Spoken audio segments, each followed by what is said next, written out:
Good morning, everyone. Thank you very much for joining me today with the first of our two thematic sessions.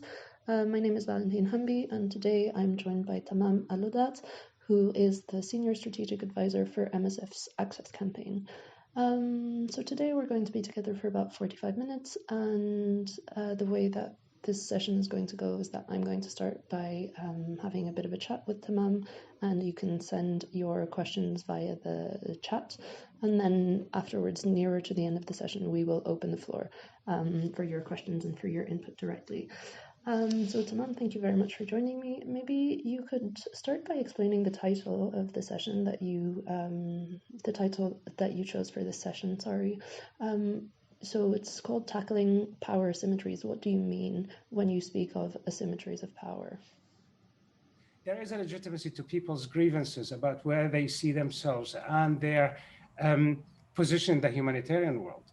And the reason there are such grievances is because they do not have the ability to put their opinion, their view of the world on equal footing with others who are more established. So rather, the choice here was to call this chat how to decolonize humanitarian aid, and then have the audience pissed off before we start talking, or actually talk about something that is physically present and hard to deny, which is the fact that there is a power asymmetry in the humanitarian world. How do we call it is something we have to discuss, and how to deal with it. This falls now on the lines of on several lines, on the lines of headquarters field, on expatriate national staff, on donor receiver, on humanitarian beneficiary. There are so many dualities that were invented in the humanitarian world that are not necessarily justifiable, but are normalized. And this is what we probably should dig in and see where that takes us. Thank you very much for that. But there are some people who might say, for example, that tackling the issue of language, which is, so for context, you tweeted recently asking people to give you suggestions of vocabulary that you thought was inadequate because very heavily charged, perhaps with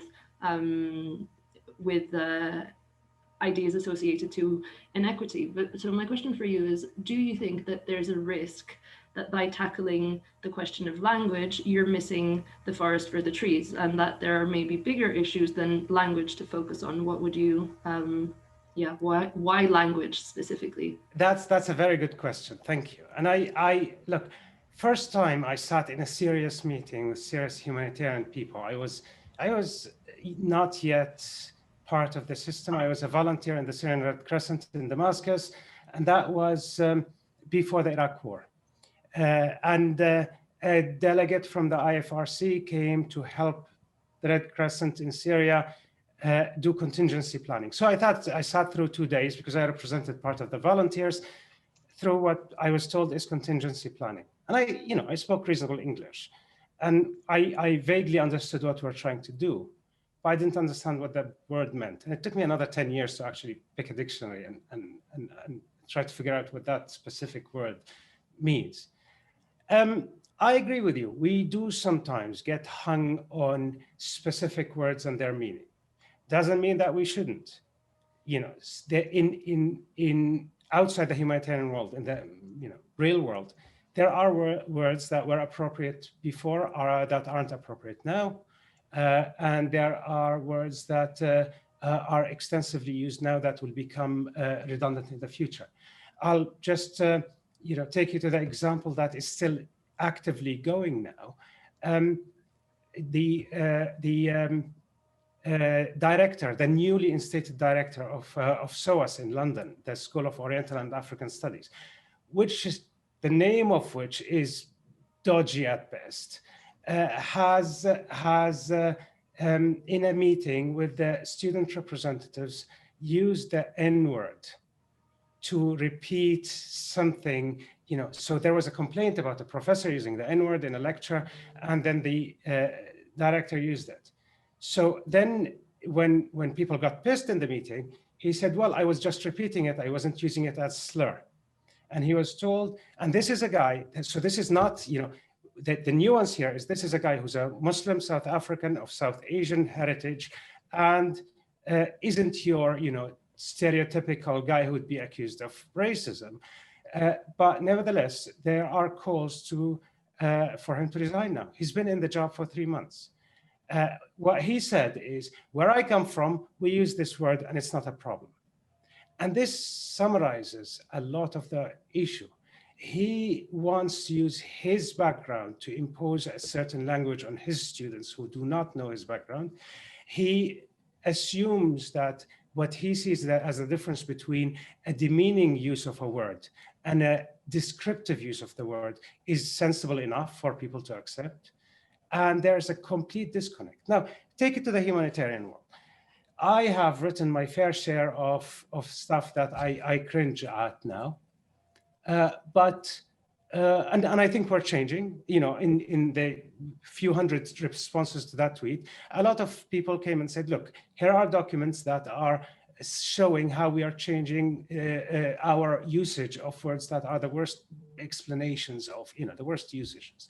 But my concern is not here. My concern is what lies beyond the words. Why do we use the words? And why do we insist that they are harmful or unharmful? And in this sense, I will just mention something. And this is where, you know, that I think that this decolonizing or the post-colonial discourse is useful. It's not that the words describe only what we perceive, but the words invent the concepts. So that's what Edward Said talked about in Orientalism.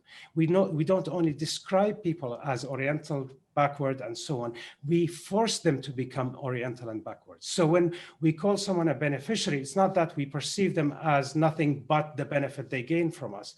We create an environment where a new humanitarian goes to the field, another word, and treats people as beneficiaries. Hence, you start creating a vicious cycle of disempowerment. That is a result of bad usage of words. So they ask that about what words we use and we shouldn't use. It's not just about, oh, let's change beneficiary with people who use our services or people we serve. That's not the point.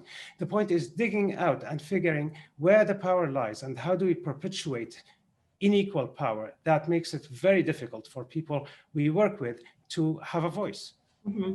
So language as a proxy for power, essentially. Absolutely, absolutely.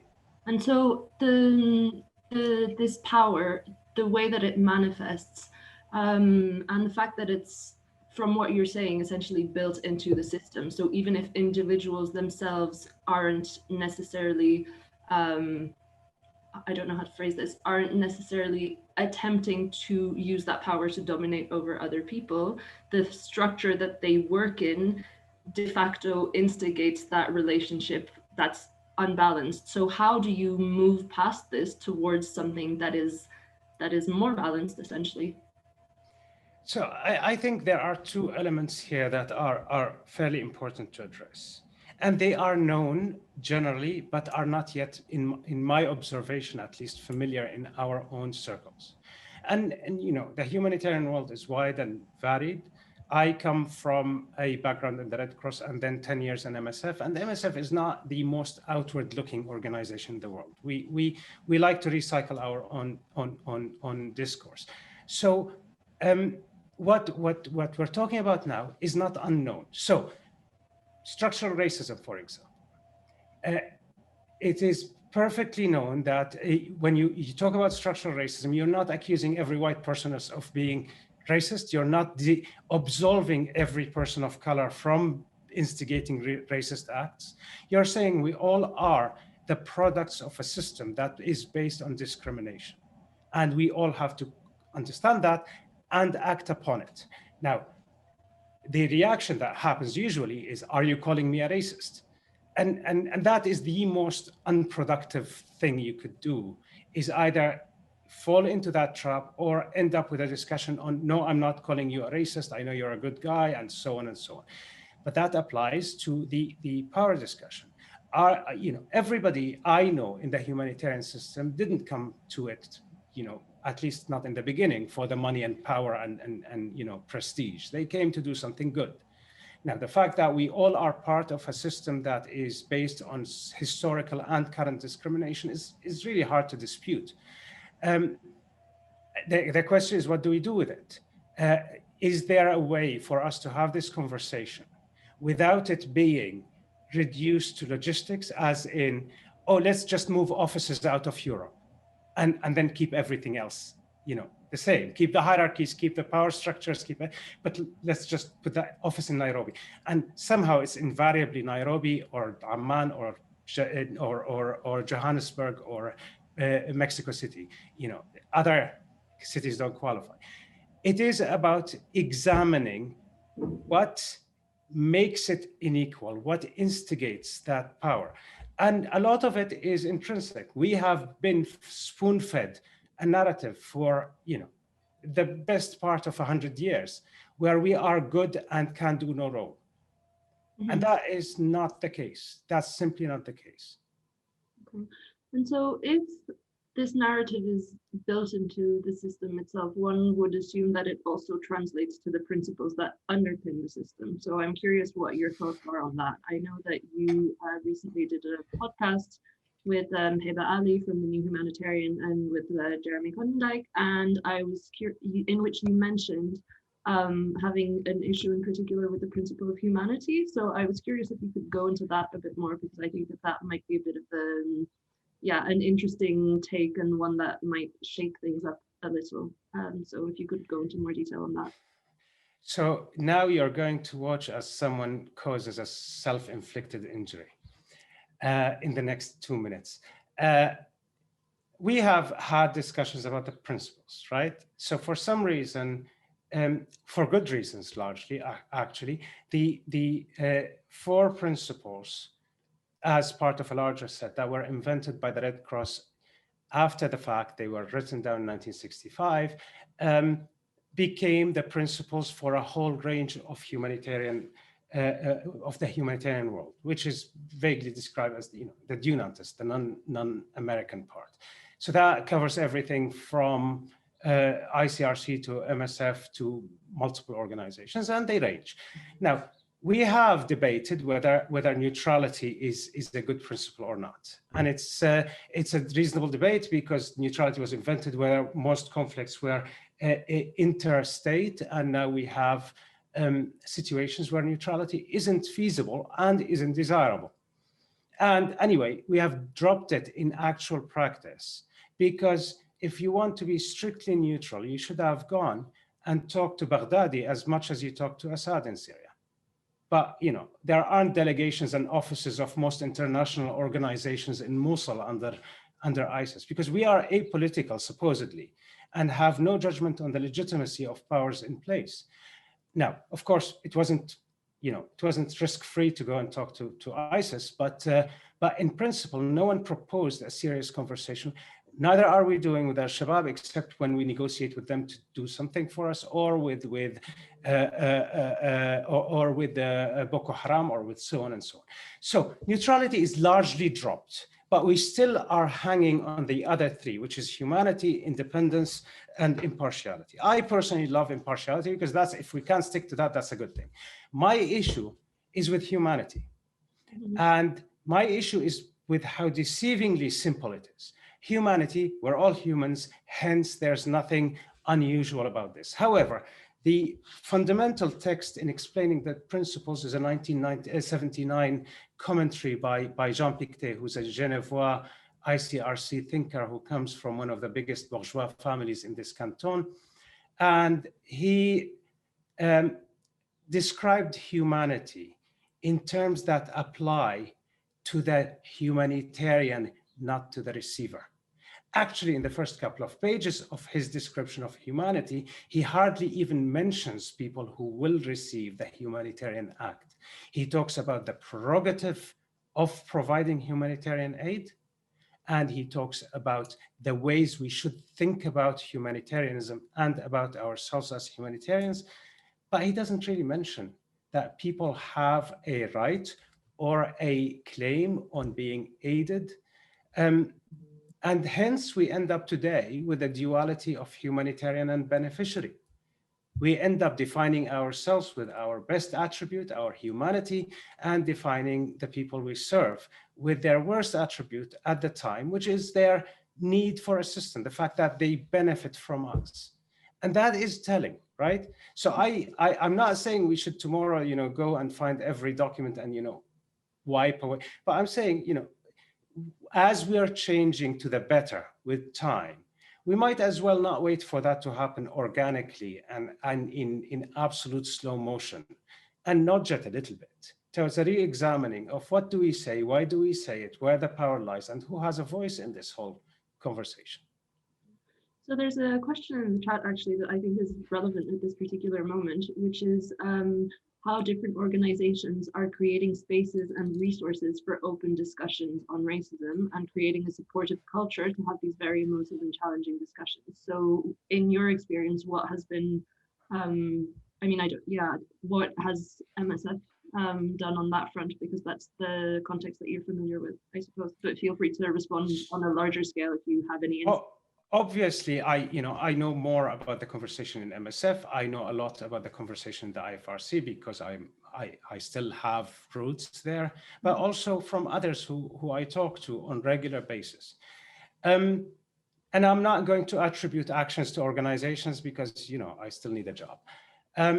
So in essence, I think the first reaction to the conversation, the first conversation was a disgruntlement with the variable treatment of international and national staff, which is across the sector, its predominant form.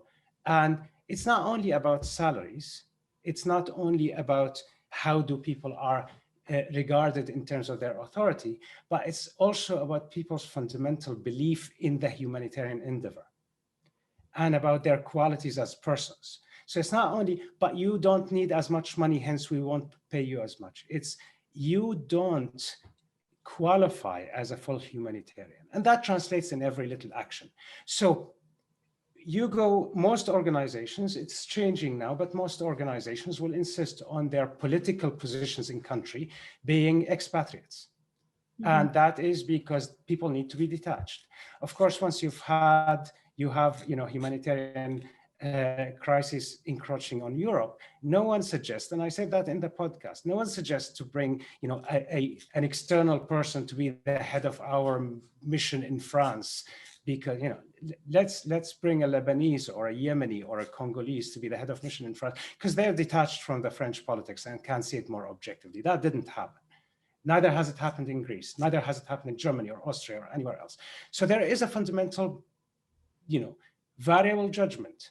The Congolese or the Syrian or the Jordanian or the Yemeni are incapable of detaching, while the European is. I'm not saying anyone puts it in those terms, but that's what it translates to. The same goes. We need expatriates in the field because, we need to have an oversight. We need to be able to observe. We need to have proximity. The proximity, and you will read it in a lot of texts, is about corruption control. So the basic assumption is the national staff will tend, or it's more likely for them to be corrupt than the international staff. And that is, in the lack of solid evidence, this is quite a big claim. And it is fundamental because it's immediately generalized to everybody. Mm-hmm. So then you have a look at headquarters, and yes, they aren't entirely, monotonous anymore, but they are far from being, a festival of colors and cultures, our European headquarters. So all that has raised the point where people feel that there is a level of discrimination. And my problem is not with the responses over time. My problem is the initial response was, no, there isn't. Don't talk about racism. And the second one is, okay, we'll work on our HR policy. And it's, representation, a more diverse and representative presence on all levels of governance and executive is absolutely necessary, but it's not enough. And the reason I say that is because we will end up recruiting people who don't look like us, but who think and behave and speak like us. Take me as an example. I am fully assimilated. I've spent the past 20 years of my life trying to assimilate. So I am only, the only attribute left is, vague Middle Eastern accent and a name that is difficult to pronounce. And otherwise, I could, be interchangeable with almost anybody in any headquarters. That isn't useful. That's not representation. That is aculturation. That is a way where you force people with the exact same views, but who look different. So then we are talking about an actual, what is described as transculturation. Is bringing people with absolutely different views, same values, different views, and allow them to reshape the cultures of organizations. And that's what needs to happen. And that doesn't necessarily happen through changing HR policy. Mm-hmm.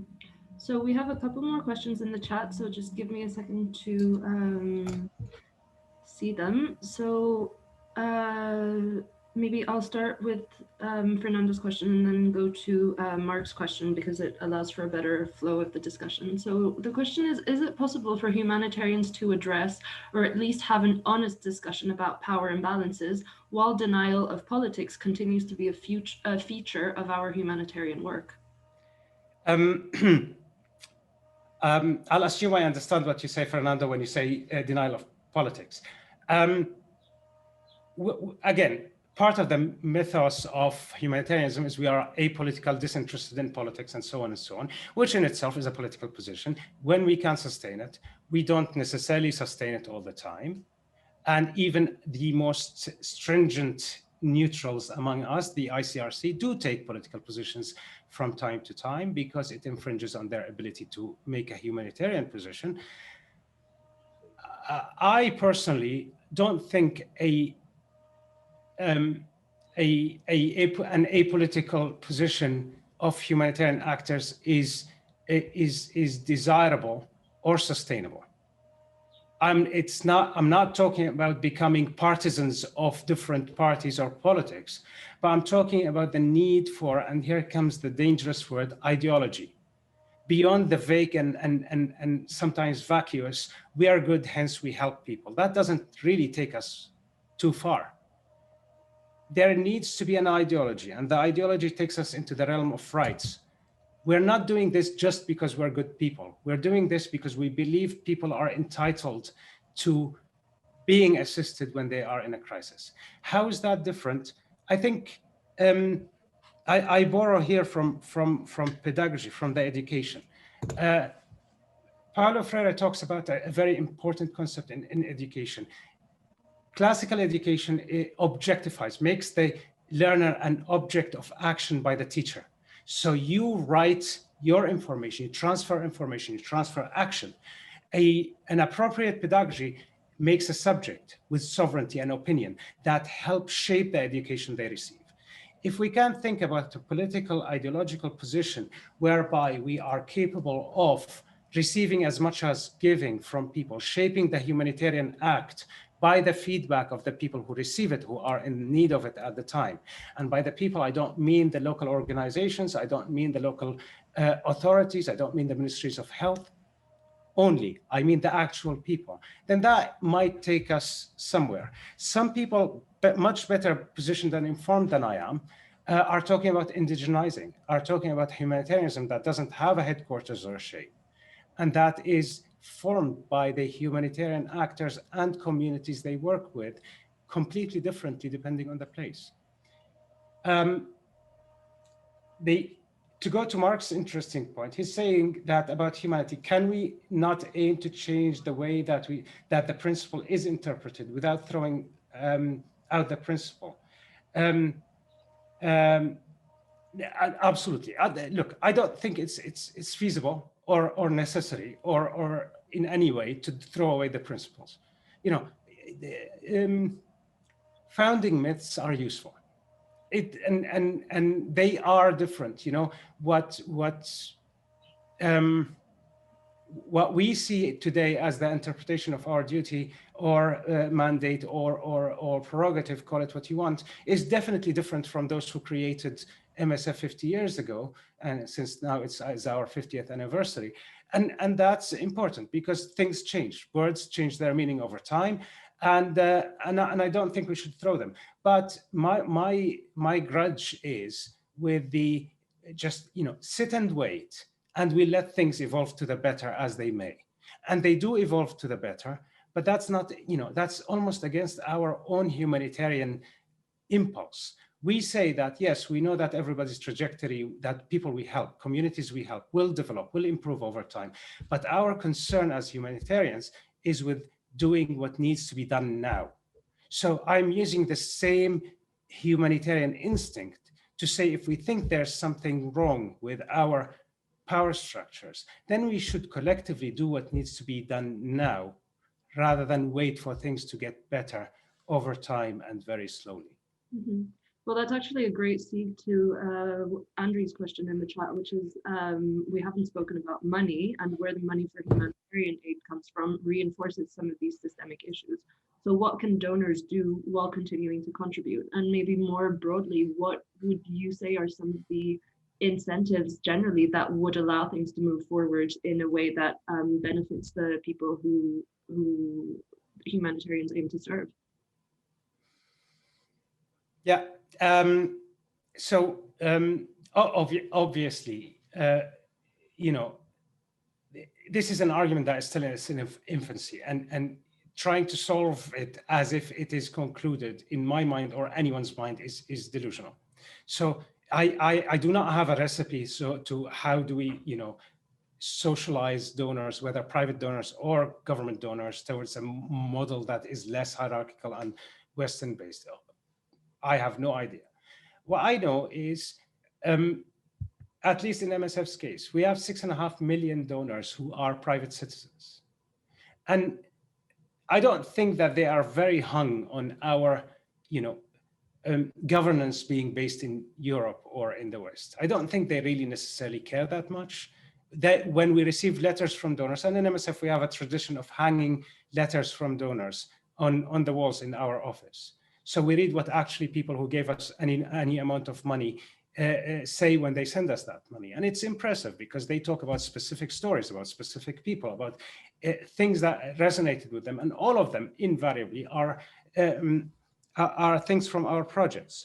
Now, I think it'd be more useful and more conducive for them being actually touched by those stories if those stories were told by the people who are the subjects of the story, rather than by a Western interpretation of it.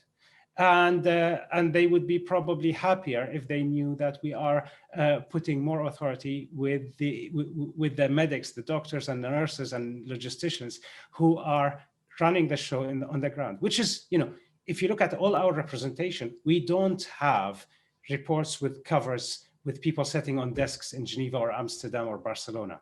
We always have the image we project of ourselves to our donors is that of the field worker. And it might be about time to actually start devolving the power to those levels. Now, on government donors, I honestly don't know. My instinct, I am a bit too belligerent. I don't like government donors. But my instinct is that we deal with them in a sense that we need them and they don't need us. So we have this, how do I, stroke your ego enough so you pick me as a recipient of. We carry most of the burden of reporting, of proof, of everything. They don't have to prove to us why have they allocated money to one issue or ignored another. The UK yesterday had 2 people resign, the two directors of a research initiative, because their whole budget was cut. And while today the UK has decided to spend 34 billion extra on nuclear weapons and cut the budget of 100 million on research for development. Mm-hmm. Neither do we, nor do we have the frame to hold them accountable for those choices. So there's an imbalance in power in that sense.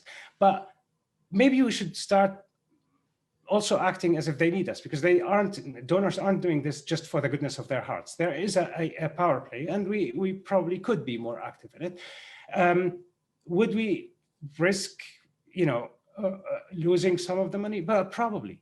But we've done that when we stopped, in MSF, in the Red Cross, we stopped taking money from tobacco companies, from weapons companies. Does that mean less money? Probably, yes, but it's an important principle. So the point is, we found a way to still operate without money from certain sections of the corporate world, we might be able to shape the conversation in a way where money doesn't go away, and where we still can move in the direction of a more balanced world. Now, this is probably more difficult because, of course, we need to continue operating. It defeats the purpose if we take a principled position that deprives us from the ability to operate. But we have to decide collectively what's more important to us at which stage. Thank you very much for that. Before we move on, because there's another question, do you have the possibility of staying on until past if people are interested? Because I feel like this is a conversation that could go on beyond the 10 minutes that we have left. So do you have the time to spare? Happily. Killian has a very interesting, did I miss Andre's question? No, that was the previous one, but I was, getting to. Yes, okay, so Killian is talking about aculturation. And so how do we address the problem of headquarters and high-level positions being dominated by white males, given, unfortunately, incredible weight importance of social capital and networks? Look, no one is delusional about that. I told you that I've been assimilating for 20 years. Part of my assimilation was studying in London School of Hygiene and Tropical Medicine, another colonialist entity that survives today without having to be held accountable for its history, but that's fine. The reason I did that, the reason my parents in Damascus had to sell the apartment they got married for to pay the cost of a single year in a university, was because I knew that this piece of paper means a job for the rest of my life. And it did. So a master's from Damascus University in public health wouldn't weigh the same.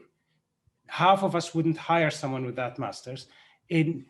So that's on the obvious issues. Now on the cultural, when you talk about aculturation, what we call our values, and this comes a lot, our values aren't absolute values. Our values are values that are a result of our history, of where we come from. In MSF's, in the Red Cross's sense, is the Swiss, sense of neutrality, which governs a lot of the behavior.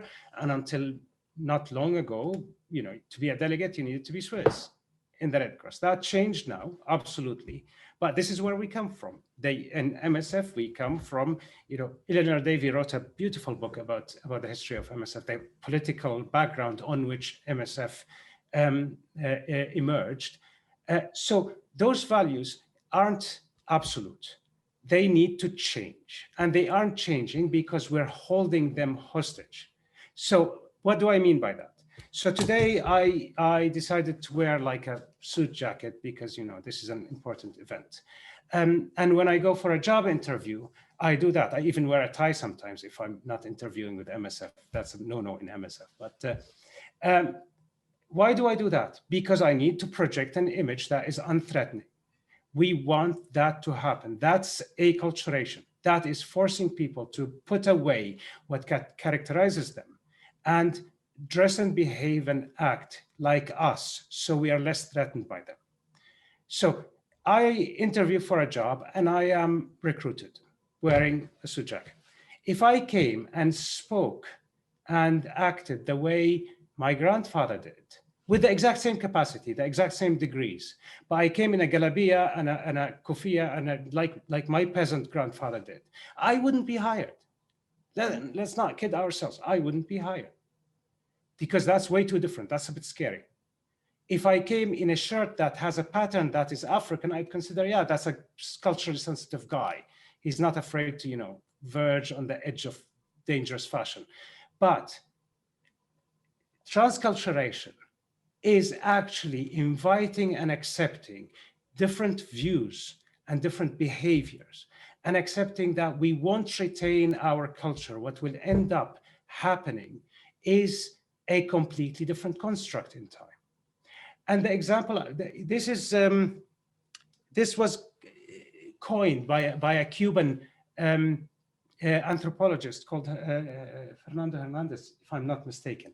And he's comparing why is Cuba, which has had slavery, had white settlers, and multiple ways of immigration, much less racist and much more integrated. And that's in the 50s, so it's not, it's not Castro's product, as opposed to the southern USA.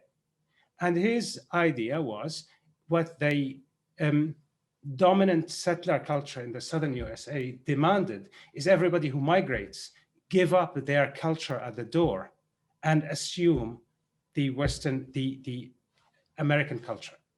While in Cuba, the successive waves weren't governed by that, which he argues comes from the Protestant largely mentality of the white settlers in the US. That didn't happen in Cuba. So every wave of migration actually reshaped culture to the extent that judging people purely by their color of the skin as the dominant marker stopped being reasonable or feasible or doable. Hence, you have, doesn't mean that Cuba doesn't have racism. Doesn't mean that people's lives are completely equal. It means that there is a different structure that evolves over time, much better than it did at the time in the US.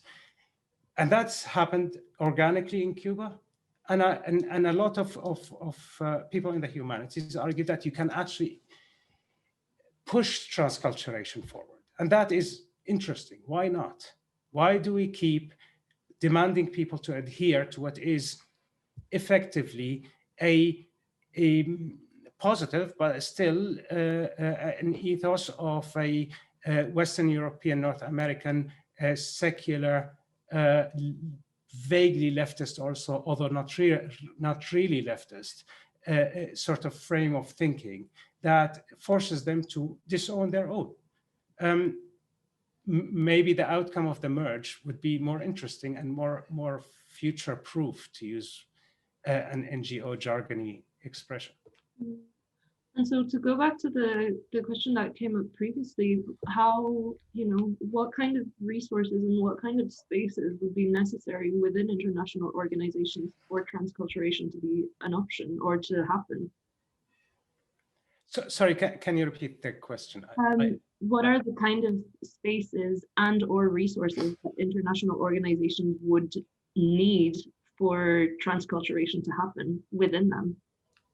Okay, so as the discussion goes these days, it goes from an attempt, in my experience at least, from an attempt of organizations to control, acknowledge and control. There's rarely and only pockets of complete denial. And those are largely laughed off, to be honest. People who will say, we need to change nothing and we're fine and we've been like this forever and, piss off, aren't taken entirely seriously. But barring that, and barring the other extreme, which I think is equally unfeasible and undesirable, which is, humanitarianism is colonial, hence we should abolish humanitarianism. I don't think anyone is in a position to say, the tens of millions of people who are receiving aid now shouldn't receive it tomorrow because we think humanitarianism is bad. That's not our position.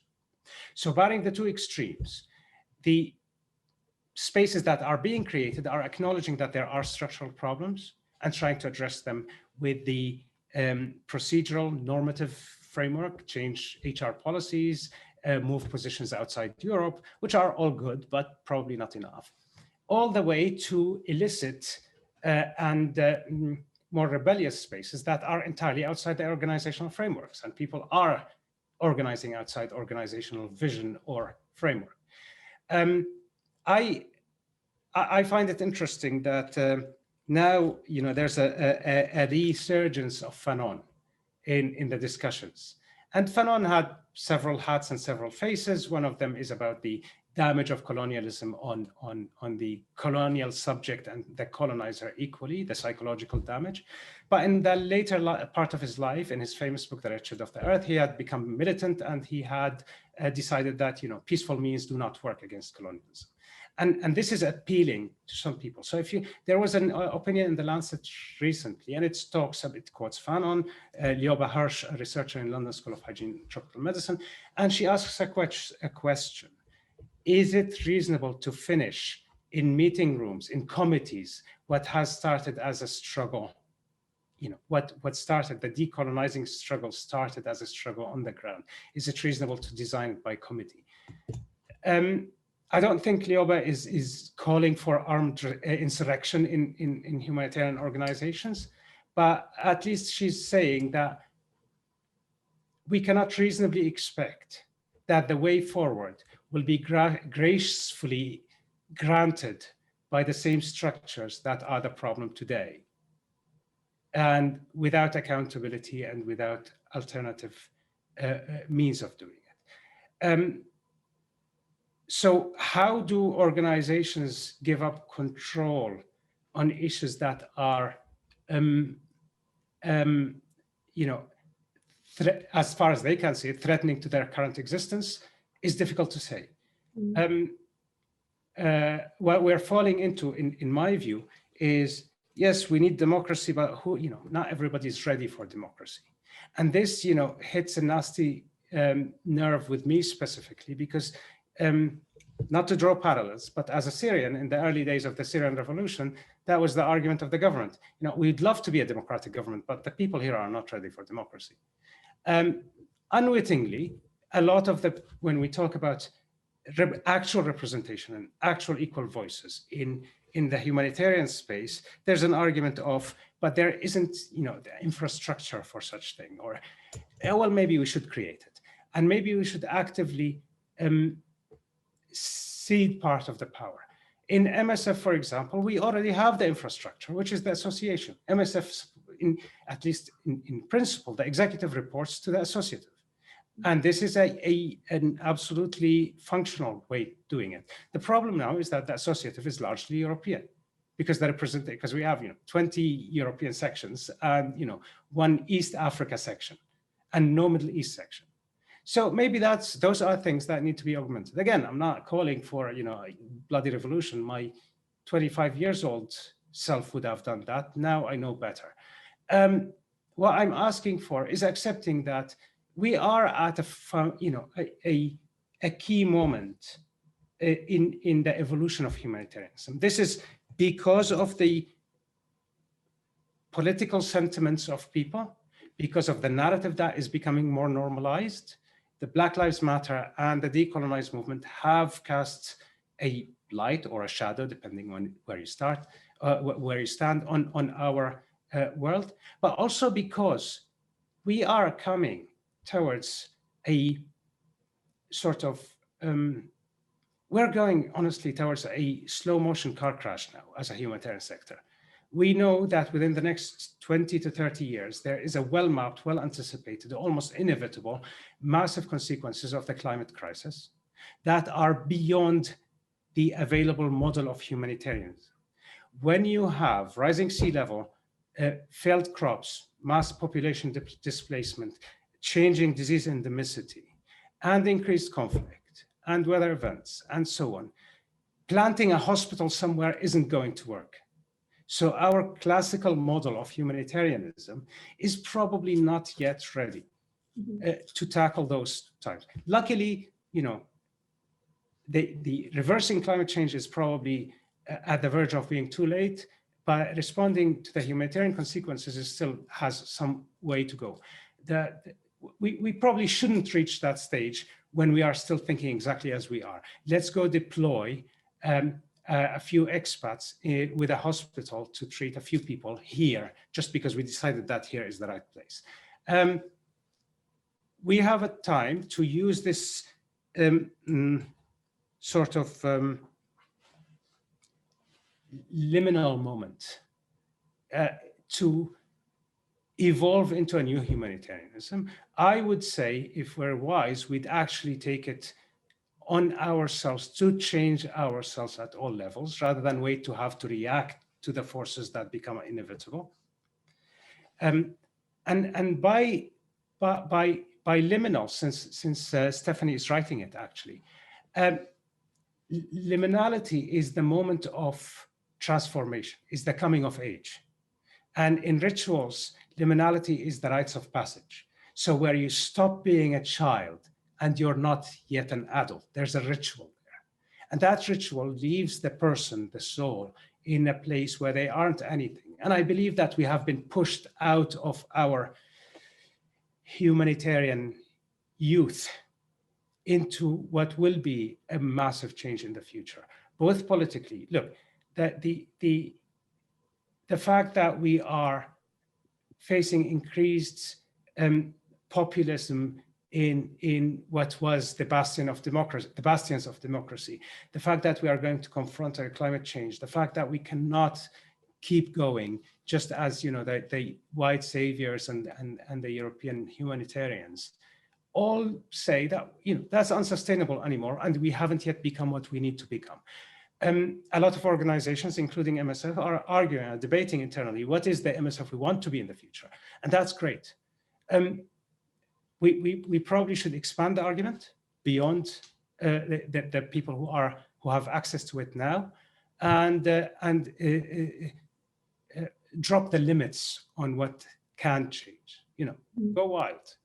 Yeah. So I'd actually like to open the floor to the other participants right now. I apologize to Judith Mamadou and other people who sent in questions, and maybe ask some of the people who are attending this session to switch on their camera and switch on their microphone and share maybe how their organization is addressing these issues, or pick up on anything that was mentioned previously. So yeah, I don't know if please switch on your videos and maybe raise your hand, and I'm quite happy to open the floor to you for you to share about your personal experience with this issue.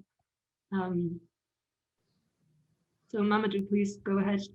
Hi, good morning, everyone. I just put on the chat a question. It was not well structured, but it was about racism and different questions that we face in the humanitarian sector. And I was just saying, does it worth having those in the induction or the training of those who are going in these areas? Because I think we have a lot of stereotype, we have a lot of Tammam address in a very clear way, in my view. So I just think that it is necessary to be more, give more attention to those points. Thank you. Thank you very much, Mamadou. Look, it's not my place to say whether the trainings work or not. I think they are necessary. If people don't know about things, they can't internalize them and apply them. I honestly don't think they're enough, because it's like, since I know now how contingency is used, every action is contingent on the context and the culture and the, sides of the argument. So, there isn't going to be a checkbox that you give to a person and tell them, now you can go to the field and be culturally sensitive and unracist. That's not the point. I think there are plenty of conversations that have happened outside our circles that we should learn from. And I know from conversations around that people are assimilating tools that have been used in the anti-racist movements, in civil rights and so on, and making them available to our colleagues who are going to different places, to places different than their own. And by that, I mean, my hope is that rather than the situation now where we need to impose a training on people that they might or might not adhere to, is that we're seeing more and more people asking, what do I do to do things right? And I'll give you just one example of where I think you can't train people to do something. I was once planted in a long-standing MSF hospital in a sub-Saharan African country. Hospital's been there for 10 years. I was a project coordinator. So I was covering a gap of a few weeks. And my first task was to write an annual plan for next year. So the headquarters trusted me to write an annual plan for a hospital, one of our big hospitals, when I've just literally landed. All I know is that whatever I managed to read in reports. So I asked for a big meeting. I asked all the senior staff in the hospital to join. And because my French is not by any means good enough, I asked the assistant coordinator to lead it and discuss with people last year's plan and what needs to be changed. They gave opinions. We had another meeting and they fed back, and then we submitted it. within the parameters that were asked of us. Now, this sounded completely sensible to me, right? And it probably sounds sensible to any one of you now. When I asked him, did you ask people what they felt about the process? His answer was, most of the senior staff, some of them have been anything between 5 and 10 years in our project, didn't know we had an annual plan, never been asked to a meeting like this, didn't know we submit plans and reports. And that you wouldn't necessarily consider exactly as a racism, anti-racism training materials, but that is a discriminatory act that is shocking. Now, I'm not saying that I'm better than anyone. I probably done the horrible stuff as much as anyone else. In that specific occasion, I had a moment of enlightenment. I did the right thing, not because I structurally do it all the time, and I probably do as much wrong as all of us. So the second one about trainings is the assumption is, now, to avoid the conversation by which every white person is a racist until they prove otherwise, and every non-white person is oppressed until they prove otherwise, until otherwise is proven, is the fact that, and my fear is that the training enforces that narrative, is that all of us, with the exception of the king of all kings and the most subaltern person in the humanitarian world, everybody is both subject to the power asymmetries and the perpetrator of them. I was told by a colleague once, a British lady from South Asian heritage who's Muslim and who wears a hijab, she told me, you know what, you got a white man's pass. And her argument was that I drink, I pass, and I go to the pub where actual conversations happen and where the deals are struck, where she's not a part of the conversation. And she's absolutely right. So I have been a perpetrator of that power imbalance. She, on the other hand, was born in Britain, has a British passport, and I have a Syrian passport. I need a visa to literally go to the other room almost. So, not literally, but almost, metaphorically. So yeah, the power imbalances aren't really that strict in terms of shades of skin color. And I think there is a very interesting concept that I haven't heard used called neo-racism, which it's a French philosopher, funny enough, a French philosopher called Etienne Balibar, who talked about other markers that we internalize as value the person. That's education, that's social class, that is a country versus another country, and so on and so on. So, and I think recognizing that every one of us is implicated in actually doing the racist acts, and the receiver of some of them is important. Hence, we all need to improve, not only pick up a strata and say, we train you, we solve the problem, and then get surprised that it doesn't get solved. Okay, thank you very much, Mamadou, for your question, and Tammam for your answer. Judith, I will give you the floor, and then I think that will be it for today, unfortunately. So yeah, Judith, to you. Yes, thank you. Thank you very much. First of all, I would like to thank Tammam. It has been really, really nice conversation and discussion. I was making the question whether these asymmetries would actually be changed in any way if we don't actually ask ourselves deeper questions in the sense of what is actually the aim of the organizations we belong to, in the sense that do we really want to help people for the people to be able to help themselves in a way that, I like to put the example of the difference between a tsunami in Japan and an earthquake in Haiti. What do we want to see? Is it that we want to see always Haiti to prevail as organizations because we are going to be always needed?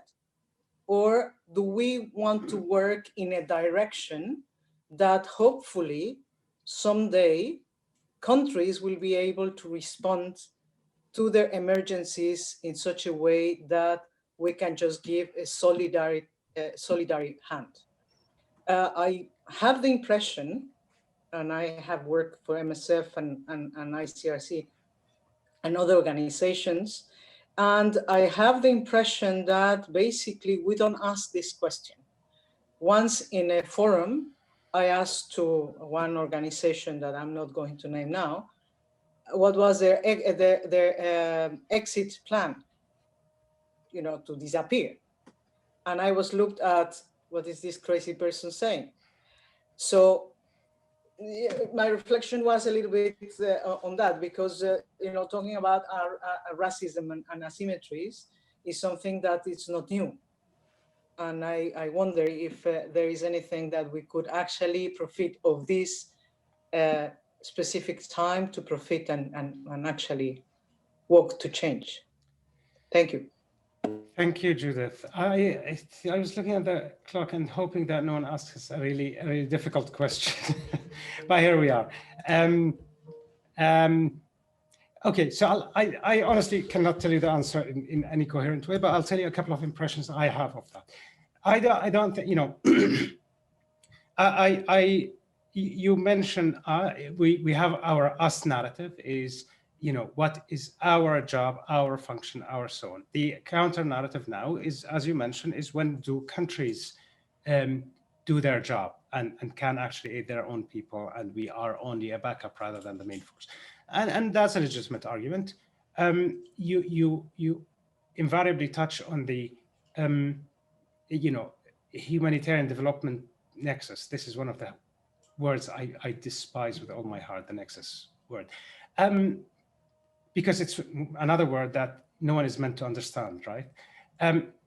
And here I have a couple of objections. I cannot think in terms of countries exclusively, simply because I have no faith in countries as entities, you know, in principle. I know we have to deal with that, but, you know, I don't trust a principled argument that's end is let governments deal with it. So the way I try to think about it is, and I don't like development as well, because no, I like development of people, but I don't like development as it's practiced now. And I think Bernstein and Redfield wrote it like, what, 15 years ago.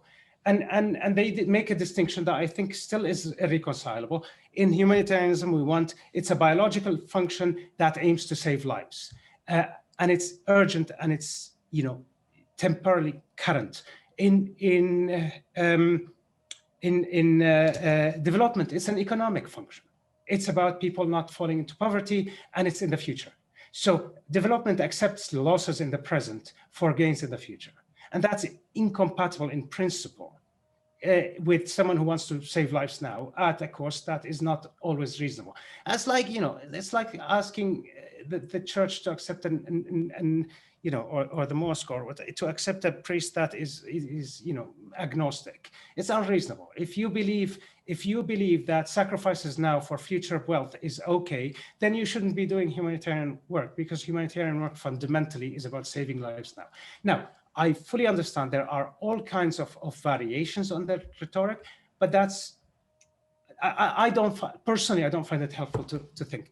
What I think is, what we have, by dismissing development as a humanitarian sector, we've given up the responsibility for anything after the humanitarian encounter. What do I mean by that? From a clinical point of view, if I am a physician and I have a diabetes patient, so I can't control their ketoacidosis, the emergency situation, and then send them out the door, not knowing whether, you know, without an insulin prescription. That's asking for them to go into another crisis and potentially die before they reach me the next time. So rather than say the continuation is between development and between emergency and development, the way I feel my responsibility as a humanitarian worker is to leave people with a certain level of livability. So not necessarily richer, not my job, don't know how to do it, but definitely not in a position where they are going to succumb to the same problems or get worse off the moment I pack and go, and we still pack and go. So that adds a responsibility of improving people's situation, but also of knowing where people want to go and how do they want to go towards it, and making it more likely for that to happen in the future. Now, nearly no humanitarian organization does that. We go, we do an assessment by external people usually, and we end up doing what we think is right and leaving when we think our job is finished. And there's hardly any coherent exchange with the people we serve. We ask them as informants. We don't ask them as sovereign agents of their own lives. So Mamadou actually shared a thought on this, saying, I think we should have an entry date and an exit date of our programs to show we are not here forever, even if we often don't meet those dates. And while I'm sure that both on Mamadou's point and on your final point, Tammam, there would be the opportunity to continue discussing for hours, I do have to keep an eye on the time, and I don't want to keep anyone longer than we've already run. So I'm gonna close this here. Thank you very much for the conversation, and to all of you for your participation throughout. I really appreciate it. Tammam, thank you particularly to you. Thank you very much for having me. I really appreciate the conversation. And yeah, thank you. We'll see the rest of the conference participants at 1 p.m. for the plenary, and it's the same Zoom link as always. So yeah, we'll see you then, and hopefully please do keep your contributions coming, and feel free to send anything by email as well if there are any of your thoughts that you feel you didn't have the time to share. Thank you very much. Thank you.